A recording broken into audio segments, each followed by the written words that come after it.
Se rieron de Japón. Dijeron que el país había perdido la razón al hundir estructuras metálicas masivas en el océano y llamarlo una solución a su crisis energética. El gobierno de Japón está impulsando nuevamente la energía nuclear mientras intenta acabar con la escasez de electricidad y mejorar la eficiencia. Pero en 2025, el proyecto denominado Reckless se ha vuelto imparable. Y la forma en que Japón logró esto es muy difícil de creer. Lo que pocos recuerdan es que este sueño no comenzó con un triunfo, sino con una pesadilla en 2011. La pesadilla energética. En la mañana del 11 de marzo de 2011, la vida en el noreste de Japón cambió para siempre. Un terremoto masivo, uno de los más fuertes jamás registrados, con una magnitud de 9,0, golpeó la costa. El violento temblor fue solo el comienzo.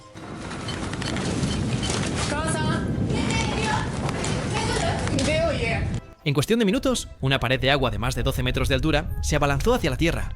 Pueblos enteros fueron tragados. Los coches y las casas fueron arrojados a un lado como juguetes, y miles de personas huyeron con solo segundos de sobra. En la planta de energía nuclear de Fukushima Daiichi, la situación rápidamente se convirtió en una pesadilla. Las olas del tsunami se estrellaron sobre el muro de contención de la planta e inundaron los generadores de emergencia. Estos generadores eran la última línea de defensa destinada a mantener los reactores fríos en caso de una falla. Sin ellos, los núcleos nucleares se sobrecalentaron. Explosiones sacudieron varios edificios de reactores, enviando grandes nubes de material radiactivo al aire. El gobierno japonés ordenó evacuaciones masivas. Las familias se vieron obligadas a dejar todo atrás con poco aviso. Más de 150.000 personas fueron desplazadas. Muchas nunca regresaron, porque la contaminación era demasiado grave. Hasta el día de hoy, varios pueblos permanecen inhabitables, congelados en el tiempo como recordatorios del desastre. Se abandonaron escuelas, granjas y vecindarios, y los residentes perdieron sus hogares, sus comunidades y su sentido de seguridad. Antes de Fukushima, Japón dependía en gran medida de la energía nuclear. Casi un tercio de la electricidad del país provenía de plantas de energía nuclear. Después de las explosiones, esa confianza se destrozó. En pocos meses, los reactores en todo el país fueron cerrados. Japón pasó de ser un país con uno de los programas nucleares más ambiciosos del mundo a uno que lucha por llenar una brecha energética repentina y masiva.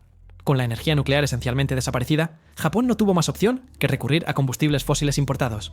Los petroleros que transportan gas natural licuado, principalmente desde Australia y el Medio Oriente, se convirtieron en el salvavidas que mantuvo las luces encendidas. Esta dependencia creó una nueva vulnerabilidad. Japón estaba ahora a merced de los precios globales de los combustibles y de las cadenas de suministro, dejando su economía expuesta a riesgos que no podía controlar. Los ciudadanos comunes sintieron las consecuencias en su vida diaria. Los apagones programados se volvieron comunes en algunas regiones. Las facturas de electricidad aumentaron drásticamente, ejerciendo presión sobre familias y negocios que ya se estaban recuperando del terremoto y tsunami. El temor a futuras escaseces se extendió por todo el país. La gente se preocupaba si Japón podría lograr nuevamente la estabilidad energética. Las imágenes de esa época eran desgarradoras. Las familias que habían vivido durante generaciones en tierras ancestrales tuvieron que abandonarlas de la noche a la mañana. Los agricultores se vieron obligados a sacrificar animales que ya no podían alimentar ni vender debido a la contaminación radiactiva. Los niños iban a la escuela con monitores de radiación, y los padres temían que sus hijos nunca crecieran en un ambiente seguro. El desastre de Fukushima dejó una cicatriz que no fue solo física, sino también emocional y cultural. La confianza en la capacidad del gobierno para mantener a las personas seguras se vio gravemente dañada. En los años posteriores a Fukushima, los ingenieros y responsables políticos japoneses enfrentaron un problema que parecía casi imposible de resolver. La energía nuclear había colapsado como una opción confiable. Las importaciones de combustibles fósiles estaban agotando la economía, y las fuentes de energía renovable como la solar y la eólica tenían dificultades para proporcionar energía constante a la escala que Japón necesitaba. De esta desesperación surgió una idea tan audaz que hizo reír al mundo de Japón. Japón recurriría al único recurso que tenía en abundancia, las poderosas corrientes oceánicas que corren a lo largo de su costa. El audaz plan para aprovechar el océano. La corriente de Kuroshio se convirtió en el centro de esta visión. Conocida como una de las corrientes oceánicas más fuertes del mundo, fluye hacia el norte pasando por la costa pacífica de Japón como un enorme río submarino. A diferencia del viento o la luz solar, que fluctúan según el clima, las corrientes oceánicas se mueven día y noche, temporada tras temporada, con una constancia notable. Esta estabilidad es un sueño para los planificadores energéticos porque significa que el suministro eléctrico sería constante y predecible en lugar de intermitente. Si Japón pudiera capturar siquiera una fracción de la corriente de Kuroshio, podría asegurar una fuente de energía nueva y confiable por décadas. La idea era sencilla en teoría, pero radical en la práctica. Japón hundiría turbinas masivas en esta corriente y dejaría que la fuerza del agua en movimiento girara enormes aspas para generar electricidad. En lugar de llenar la tierra con paneles solares o cubrir las laderas con torres eólicas, el país construiría sus centrales eléctricas bajo el mar. Estas turbinas no se verían desde la costa y no ocuparían un espacio valioso en tierra, lo que hace que el plan sea políticamente atractivo en una nación insular densamente poblada. Los primeros estudios sugerían que la corriente de Kuroshio contenía un potencial asombroso. Los analistas estimaron que, si incluso una parte de la corriente pudiera aprovecharse, podría proporcionar hasta 200 gigavatios de electricidad. Ese número fue más que la demanda nacional total de Japón, lo que significa que la corriente por sí sola podría, en teoría, alimentar a todo el país y todavía tener energía de sobra. Para los políticos, esta visión se convirtió en más que un plan técnico. Era un símbolo de recuperación después de una tragedia nacional. Los periódicos enmarcaron el concepto como una oportunidad para que Japón lidere el mundo en un nuevo tipo de energía renovable. La ambición era impresionante, pero también sonaba increíble para muchos. Antes de que las primeras turbinas fueran sumergidas en el mar, los críticos ya estaban haciendo fila. Burlas, apagones y la tragedia de Hokkaido de 2018. Desde el principio, el plan de Japón de hundir enormes turbinas en el océano fue tratado como una broma nacional. Los comentaristas se reían de que el país había perdido la cabeza y estaba desperdiciando dinero en proyectos fantásticos en el mar. Los columnistas de negocios se burlaron de que Japón perseguía un sueño digno de caricaturas, mientras el resto del mundo construía soluciones prácticas, como granjas eólicas y redes solares.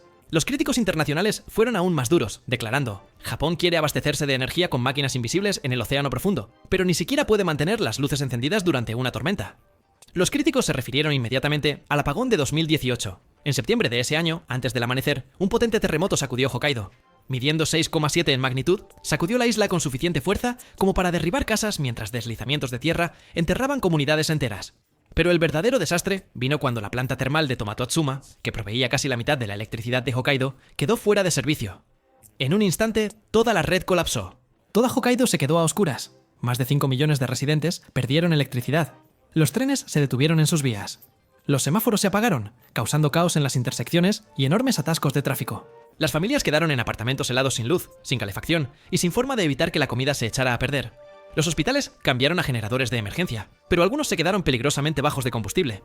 Los doctores se vieron obligados a trabajar con linternas, luchando por mantener a los pacientes con vida, mientras las máquinas comenzaban a apagarse a su alrededor. El apagón también cobró vidas. Uno de los casos más desgarradores fue el de una joven en un hospital que dependía de un ventilador para respirar. Cuando se cortó la luz, su sistema de soporte vital falló. El generador de emergencia no pudo mantener su máquina funcionando el tiempo suficiente. Murió en la oscuridad y sus padres solo pudieron mirar impotentes mientras los médicos intentaban mantenerla viva con equipos que ya no funcionaban. En las carreteras ocurrió otra tragedia. Un camionero de mediana edad quedó atrapado en uno de los enormes atascos de tráfico creados cuando los semáforos fallaron en toda la isla. Los coches se extendían por kilómetros, atrapados en filas sin escape. El conductor se vio obligado a sentarse durante horas en la sofocante cabina sin poder moverse ni acceso inmediato a ayuda médica. Sufrió un ataque al corazón fatal mientras estaba atrapado en el atasco, y cuando los rescatistas finalmente lo alcanzaron, ya era demasiado tarde. Su muerte conmocionó a la nación, y se situó junto al caso del ventilador, como prueba de que cuando el poder de Japón falló, no solo incomodó a la gente, la mató.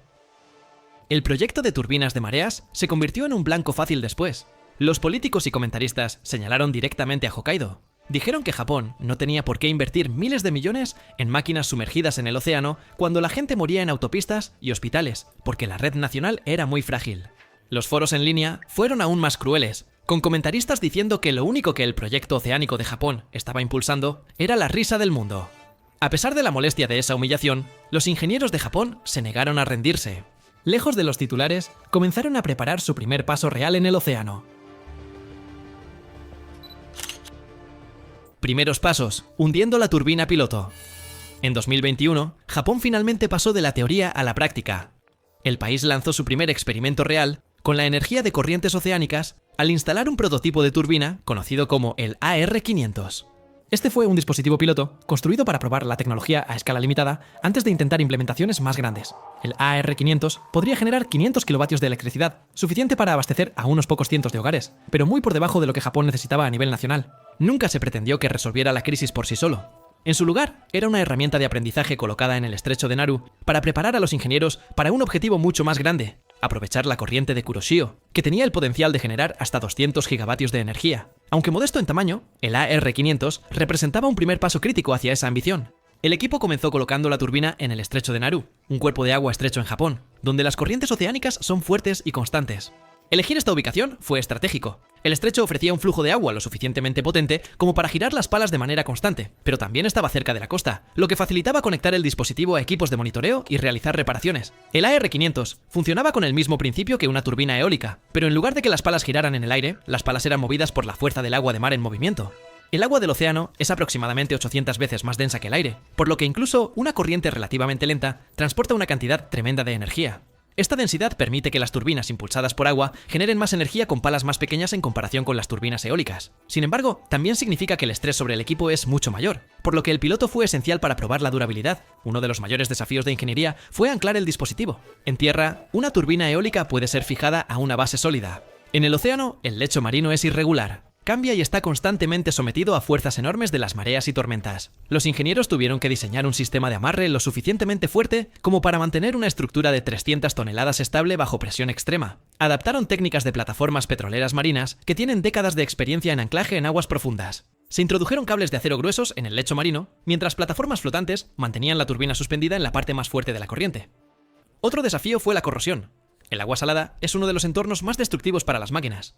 Los metales se oxidan rápidamente y las partes móviles pueden bloquearse si no están protegidas. Para combatir esto, las palas y los rotores de la turbina fueron recubiertos con capas especiales anticorrosivas y fabricados con materiales compuestos diseñados para resistir tanto el óxido como el crecimiento de organismos marinos. Sin estas medidas, las palas podrían encrudarse rápidamente con percebes y algas, un problema conocido como bioincrustación, que reduce la eficiencia y puede dañar el equipo. El AR500 también estaba conectado a una red de sensores. Estos sensores midieron el flujo de agua, la velocidad de rotación de las palas, la presión en las anclas y los niveles de vibración dentro de la maquinaria. Todos estos datos se enviaron a estaciones de monitoreo en la costa. Esta retroalimentación constante fue crítica porque los ingenieros querían saber no solo si la turbina producía energía, sino también cómo sobrevivía semanas y meses de operación continua en un entorno hostil.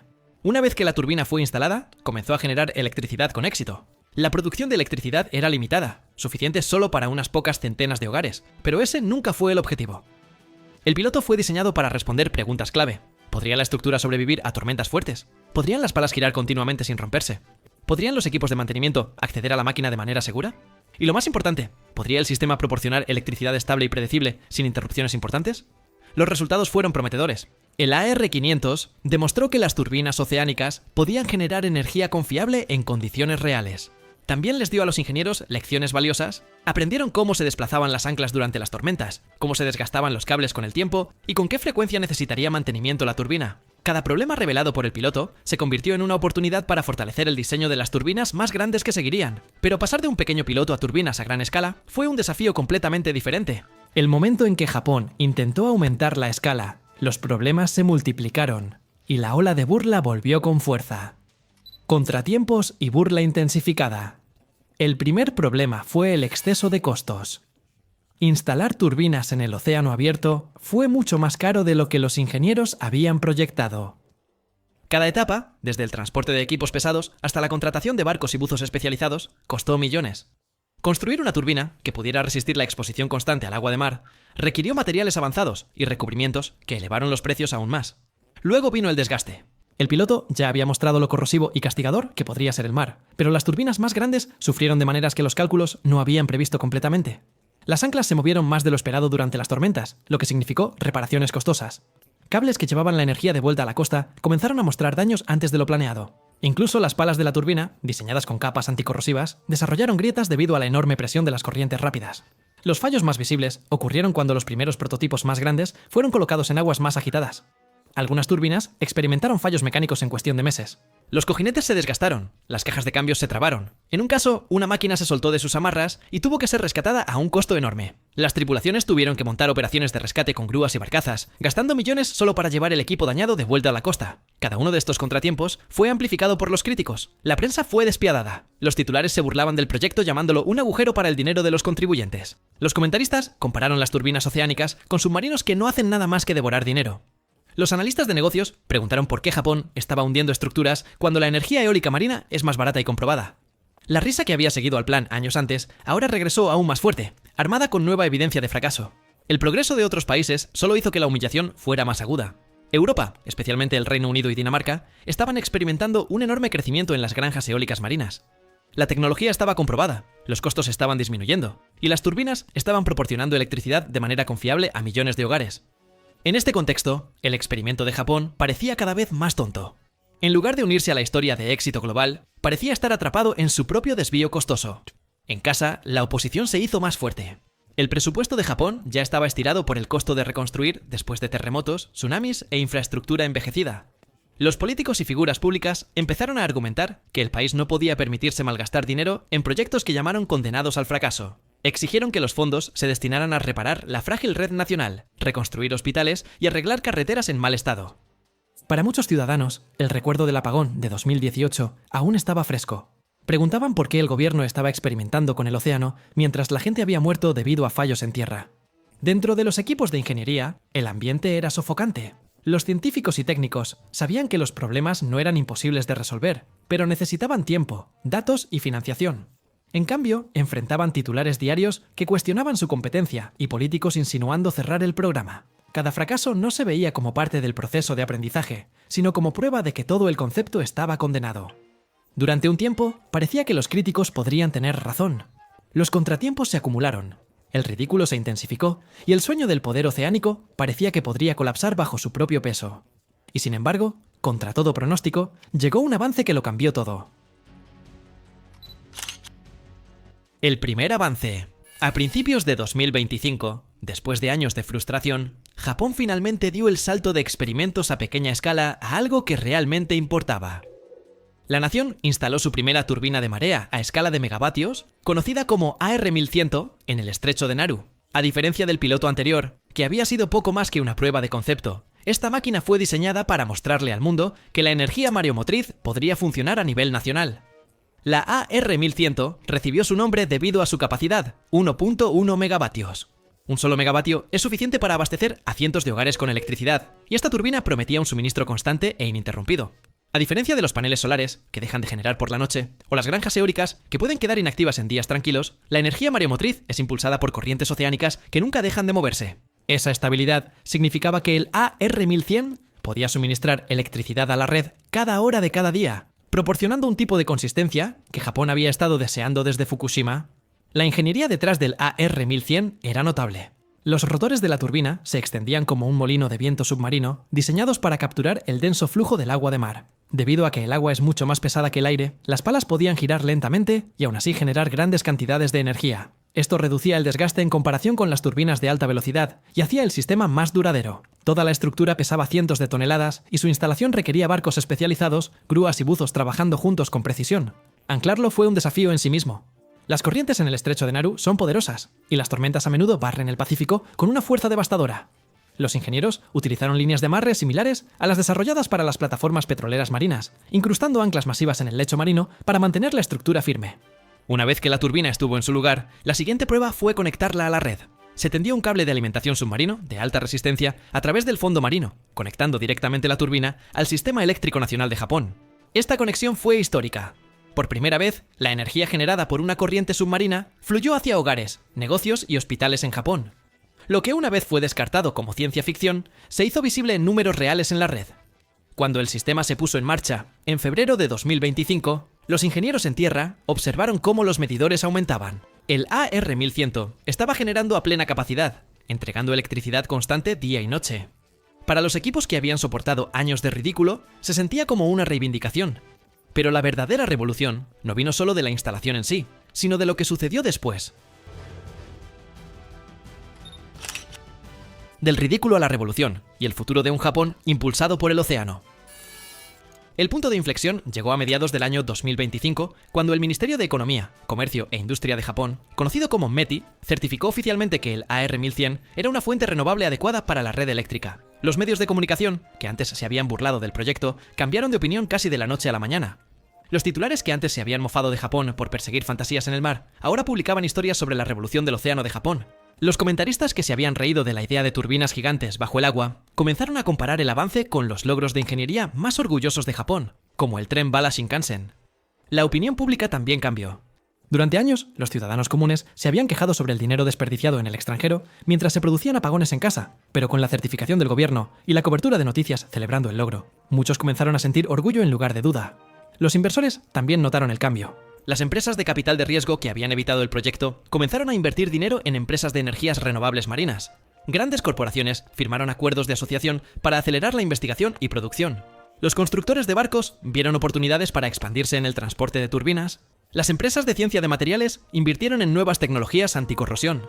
El éxito de una turbina desbloqueó una ola de actividad económica en múltiples industrias. Los beneficios tecnológicos se extendieron más allá de la energía. Las soluciones de ingeniería desarrolladas para las turbinas comenzaron a influir en otros campos. Los avances en robótica submarina, utilizados para inspeccionar y mantener las turbinas, mejoraron las capacidades de Japón en exploración marina e investigación en aguas profundas. Nuevas aleaciones y recubrimientos, diseñados para resistir la corrosión por agua salada, encontraron aplicaciones en el transporte marítimo, la defensa y la construcción. Las posibilidades futuras son enormes. Si Japón expande más allá de una sola turbina y construye matrices completas, regiones enteras podrían ser alimentadas solo por corrientes oceánicas. Las implicaciones para la agricultura son claras. La electricidad confiable y económica puede impulsar plantas desalinizadoras a gran escala, brindando a los agricultores una nueva fuente de agua dulce y aumentando la seguridad alimentaria. En el sector sanitario, una fuente de energía estable protegería a los hospitales, asegurando que los sistemas de soporte vital sigan funcionando incluso durante crisis. Para la política climática, el avance podría ser decisivo. Japón ha sido criticado durante mucho tiempo por su fuerte dependencia de gas natural licuado importado y carbón. Si se aumenta la energía mareomotriz, el país podría reducir esas importaciones, disminuir las emisiones de carbono y acercarse a la neutralidad de carbono. Eso no solo protegería el medio ambiente, sino que también protegería la economía de las fluctuaciones en los precios globales del combustible. Económicamente, Japón podría convertirse en el Dinamarca de la energía mareomotriz, exportando no solo turbinas, sino también la experiencia para instalarlas y mantenerlas. Esto fortalecería su posición global y proporcionaría influencia en las negociaciones internacionales, particularmente con las naciones en desarrollo ansiosas por adoptar energía limpia. Países como Chile, con fuertes corrientes costeras, o naciones insulares vulnerables al cambio climático, podrían adoptar la tecnología japonesa. Cada instalación en el extranjero reforzaría el papel de Japón como líder global. Lo más importante es que el aumento de la energía mareomotriz podría dar a Japón una verdadera resiliencia. Los futuros terremotos o tifones ya no paralizarían la red de la misma manera que antes. Un sistema energético diversificado con corrientes que proporcionen una carga base constante significaría que los apagones tienen menos probabilidades de convertirse en crisis nacionales. Las tragedias de Fukushima y Hokkaido no serían olvidadas, pero no se repetirían de la misma manera. Ahora que Japón ha demostrado que las turbinas pueden sobrevivir, operar y alimentar la red, el camino está claro. La próxima frontera es pasar de los estrechos controlados al propio Kuroshio, donde se desatará la verdadera magnitud de esta revolución. Y una vez que Japón domine el Kuroshio, no se detendrá en sus propias costas. La misma tecnología podría exportarse a nivel mundial, llevando energía limpia y constante a países con corrientes poderosas propias, desde el sudeste asiático hasta América del Sur. Lo que una vez fue motivo de burla como una fantasía condenada, se ha convertido en el camino imparable de Japón hacia adelante, prueba de que la persistencia, la tragedia y la visión pueden reescribir la historia.